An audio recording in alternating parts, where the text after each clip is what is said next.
नमस्कार, आप देख रहे हैं एनएमएफ न्यूज। मैं आपके साथ शबनम। एक तरफ डोनाल्ड ट्रंप लगातार भारत को धमकी दे रहे हैं, 50% टैरिफ ठोक दिया और फिर से टैरिफ ठोकने की धमकी दी जा रही है। लेकिन इस बीच मौके पर चौका मारने का काम कर दिया है चाइना ने। जी हाँ, चीन ने भारत के साथ हाथ मिलाने के लिए एक बड़ा बयान जारी कर दिया है। सहयोग बढ़ाने के लिए एक बड़ा संदेश भेज दिया गया है चीन की तरफ से। और अगर कहा जा रहा है, अगर चीन और भारत साथ मिलकर अपना व्यापार, अपने रक्षा सौदे या और भी क्षेत्रों में कदम आगे बढ़ा देते हैं तो अमेरिका के लिए भारी तबाही आ जाएगी। तो ऐसे में चीन के जो मंत्री हैं उनकी तरफ से एक बयान, विदेश मंत्रालय के प्रवक्ता की तरफ से बयान दिया गया है और कहा गया है चीन भारत के साथ मतभेदों को सही तरीके से हल करने और शंघाई सहयोग संगठन जैसे बहुपक्षीय मंचों पर सहयोग बढ़ाने के लिए प्रतिबद्ध है।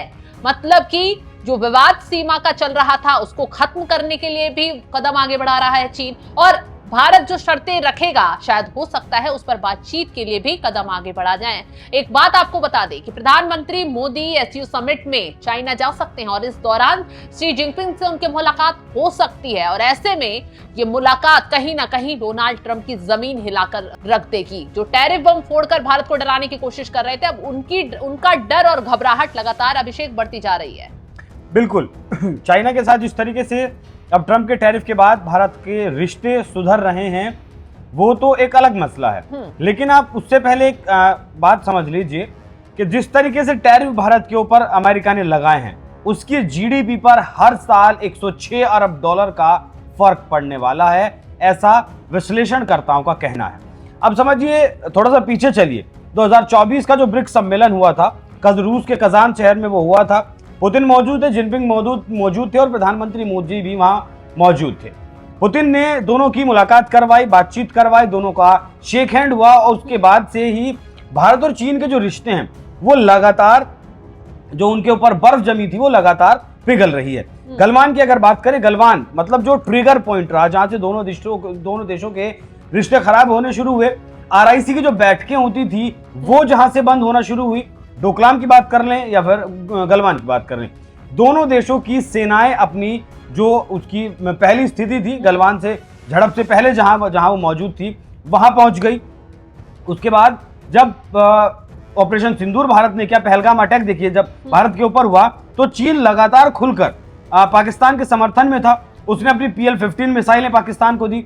उसने फिर सौदा भी कर लिया कि उसका जो J-35 5th जनरेशन का फाइटर जेट है उसे 50% की डिस्काउंट पर वो पाकिस्तान को देगा। लेकिन अचानक ऐसा क्या हुआ कि जैसे ही अमेरिका, TRF जिस संगठन ने पहले जिम्मेदारी ली थी पहलगाम हमले की, हालांकि उसने बाद में इनकार कर दिया था कि हमने हमला नहीं किया, उसे जैसे ही अमेरिका ये घोषित करता है, अंतरराष्ट्रीय आतंकी संगठन जैसे ही घोषित करता है, अब देखिए अगले ही दिन चीन भी उसे आतंकी बता देता है। चीन भी लंबे वक्त से जो चुप्पी साधे हुई थी चीन ने, वो पहलगाम हमले पर बोलता है कि ये आतंकवादियों का किया हुआ हमला था। मतलब कहीं ना कहीं पाकिस्तान को वो टारगेट करता है। बिल्कुल। उसके उसके बाद आप देखिए कि एससीओ की बैठक होती है। एससीओ की बैठक में हमारे रक्षा मंत्री राजनाथ सिंह वहां जाते हैं और उस बैठक में पहलगाम का जिक्र नहीं किया गया। पहलगाम का जिक्र जब नहीं किया गया, हालांकि बलूचिस्तान का उसमें जिक्र किया गया, तो वो जो फाइनल स्टेटमेंट था उस सम्मेलन का, रक्षा मंत्रियों का जो था, उस पर भारत ने सिग्नेचर नहीं किए। मतलब वो प्रस्ताव पास नहीं हुआ या फिर वो जो कुछ निकल कर डॉक्यूमेंट आना था वो निकल कर नहीं आया। लेकिन उसके बाद जैसे ही टैरिफ लगा भारत के ऊपर, तुरंत चाइना इस बात की निंदा करता है और कहता है कि ये फैसला बिल्कुल भी सही नहीं है, क्योंकि चाइना को तो अमेरिका कुछ कह नहीं सकता। एक बार रेयर अर्थ मिनरल्स पर रोक लगा देगा चाइना तो गिड़गिड़ाते हुए मतलब ट्रंप खुद पहुंच जाएंगे चाइना में कि मालिक रुकिए, मैं खुद आता हूं, आप टैक्स छोड़िए, टैरिफ छोड़िए। और अब जिस तरीके से मैं अभी थोड़ी देर पहले भी आपको बता रहा था कि जो नायरा हमारे यहाँ की कंपनी है, लगभग 4,500 पेट्रोल पंप उसके हैं, जिसे आप SR के नाम से भी पहले देखते होंगे, रेड कलर के पेट्रोल पंप। रोजनेफ्ट एक कंपनी है रूस की जो तेल ड्रिल करने का काम करती है। उस रोजनेफ्ट ने 2016 में हमारे इसमें SR में साझेदारी की, जिसका नाम नायरा कर दिया गया, मतलब न्यू एरा करके जोड़कर उसका नाम रखा गया। 49.13% उसकी साझेदारी है।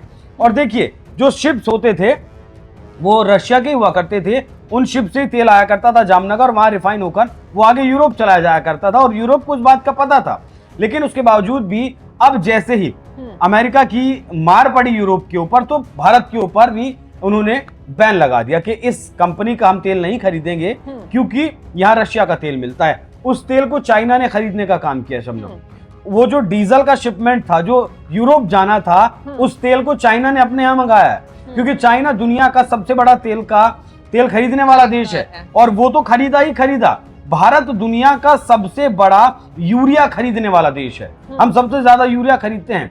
पिछले 4 साल से, जब से गलवान हुआ और दोनों देशों के रिश्तों में तल्खी आई, तब से चाइना ने यूरिया भारत को बेचना बंद कर दिया था। लेकिन अब चाइना ने कहा है कि हाँ कोई बात नहीं, जो कुछ हुआ वो हुआ, अब हम भारत को यूरिया बेचेंगे। भारत और चाइना के बीच जो सीधी फ्लाइट्स नहीं चल रही थी वो अब चलने लगी हैं। पिछले 2024 की अगर बात करें तो $10 मिलियन से ज्यादा की कमाई चाइना को हुई है भारत के विजिटर से, जो भारत के लोग घूमने के लिए चाइना गए हैं। दोनों देश अब एक दूसरे के लोगों को वीजा दे रहे हैं, बल्कि चाइना ज्यादा वीजा दे रहा है। चाइना कह रहा है कि आप आइए, हमारे यहाँ संस्कृति को देखिए, हमारे यहाँ से सीखिए और हमारे यहाँ घूमने के लिए आइए। मतलब वो भारत के लोगों से आह्वान कर रहा है, भारत के लोगों से अपील कर रहा है कि आप चाइना में आइए। तो देखिए जो रिश्ते हैं वो लगातार दोनों देशों के सुधर रहे हैं। अब एक और चीज समझिए सबने, अभिषेक यहाँ एक चीज ये बताइए, चीन और भारत अगर साथ आ गया तो रूस तो साथ है ही है, RIC संगठन फिर से एक्टिव हो जाएगा, तो अमेरिका पर इसका कितना असर पड़ेगा, उसकी अर्थव्यवस्था पर कितना असर पड़ेगा, और क्यों ट्रंप इतने घबरा रहे हैं इनके साथ आने से? दुनिया का सबसे बड़ा देश क्षेत्रफल के हिसाब से रशिया, हाँ। दुनिया में आबादी के हिसाब से सबसे बड़ा देश भारत, उसके बाद 144 करोड़ भारत और लगभग 140 करोड़ के आसपास चाइना। मतलब स्किल्ड लेबर कहाँ है? चाइना में। सस्ता लेबर कहाँ है? चाइना में। दोनों चीज ये भारत में भी है, स्किल्ड लेबर भी है और स्किल्ड आपका सस्ता लेबर भी है। चाइना का जो एवरेज एज है चाइना की अगर बात करें तो लगभग 39 साल है। चाइना धीरे धीरे लगातार बूढ़ा जरूर हो रहा है। भारत की अगर बात करें तो भारत का जो औसत एज है वो लगभग 29 या फिर 30 साल है। मतलब भारत एक जवान देश है, कि युवा देश है आज भी, और जो पोटेंशियल भारत के अंदर है प्रोडक्टिविटी करने का, जिस तरीके से हम प्रोडक्शन कर रहे हैं, मतलब किसी भी क्षेत्र में।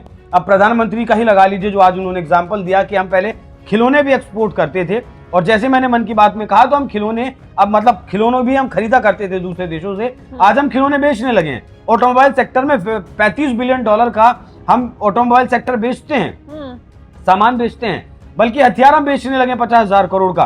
तो प्रोडक्टिविटी के लिए लेबर चाहिए और स्किल चाहिए। भारत और चाइना के पास दोनों ही है। टेक्नोलॉजी रशिया के पास है, चाइना के पास भी टेक्नोलॉजी है। अगर फाइटर जेट का एक एग्जांपल दूं मैं आपको, फ्रांस, रशिया और अमेरिका तीन ही ऐसे देश हैं जिनके पास फाइटर जेट का इंजन है, चाइना के पास भी नहीं है। तो दुनिया में सबसे ज्यादा परमाणु हथियार किसके पास हैं? रूस के पास है, लगभग 5,536। अमेरिका के पास कितने हैं? 5,000 कुछ है, मतलब 500 ज्यादा रूस के साथ है। बहुत सारे देशों को दिए हुए हैं रशिया ने। तो रशिया बहुत ताकतवर देश है, भले ही उसकी GDP लगभग 2.25% की है, भले ही उसका ग्रोथ रेट कम है, भले यहाँ चाइना का ग्रोथ रेट कम है, लेकिन भारत का ग्रोथ रेट बहुत ज्यादा है। भारत के पास ऑप्शंस बहुत ज्यादा हैं। भारत किसी के साथ दुश्मनी नहीं है। अमेरिका खुद भारत को दुश्मन बना रहा है, भारत ने कभी दुश्मन अमेरिका को नहीं बनाया है। और दूसरा, चाइना जिस तरीके से ओवरकम करने की कोशिश कर रहा है अमेरिका को, वहां अमेरिका को भारत का साथ चाहिए था, लेकिन अमेरिका ने शायद वो अब मौका खो दिया है। और जिस तरीके से कहा जाता है कि अमेरिका की ना तो दोस्ती अच्छी है और ना दुश्मनी अच्छी है, और नहीं, ये कहा जाता है ना तो दोस्ती अच्छी और ना मित्रता अच्छी, मतलब दोस्ती से भी ज्यादा खतरनाक मित्रता हो सकती है। यही वो ट्रंप थे जो मोदी के नारे को लेकर अपना चुनाव लड़ने की वहां कोशिश कर रहे थे, और आज यही ट्रंप हैं जो मेक अमेरिका ग्रेट अगेन की बात कर रहे हैं। वहीं भारत भी, आज आपने जो थीम देखा होगा स्वतंत्रता दिवस पर, नया भारत लिखा गया प्रधानमंत्री मोदी के पीछे।